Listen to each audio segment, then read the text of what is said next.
कोकणातील काही ठराविक गावांमध्ये आजही गावपळण ही परंपरा पाळली जाते। शेकडो वर्षापासून चालत आलेल्या या परंपरेचे आजही पालन केले जाते। सिंधुदुर्ग जिल्ह्यातील आचरा या गावात नुकतेच या परंपरेचे पालन झाले। ही परंपरा म्हणजे सुरुवातीला ग्रामदेवतेकडे म्हणजे श्री देव इनामदार रामेश्वराच्या मंदिरात कौल लावला जातो। यानंतर गावपळणी प्रथेचे नियोजन गावकरी करतात। देव आता काय कौल देतोय याकडे सर्व गावकऱ्यांचे लक्ष लागते।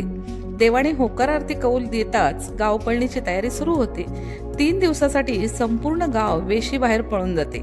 यावेळी गावातील सर्व लोक आपल्या गुराढोरांसहित घरांना कुलूप लावून गावाबाहेर थांबतात। या दरम्यान मात्र गावात पूर्णतः शुकशुकाट असतो। कुणीही 3 दिवस या गावात साधं फिरकतही नाही। असे म्हणतात शेकडो वर्षापूर्वी या गावात भूत पिशाचांनी धुमाकूळ घातला होता, ज्यामुळे गावातील लोकांच्या दैनंदिन जीवनात अनेक अडचणी येत होत्या। त्या काळात गावकऱ्यांनी श्री देव रामेश्वराला शरण जाऊन त्याच्या चरणी साकडं घातलं। तेव्हा देवाने गावकऱ्यांना 3 दिवस आणि 3 रात्रींकरता गाव सोडण्याचा आदेश दिला।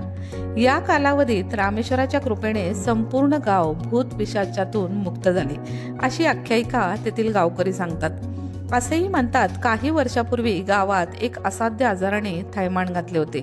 त्यावेळी गावातून संपूर्ण रोगराई नष्ट व्हावी म्हणून गावकरी गाव सोडून निघून गेले होते।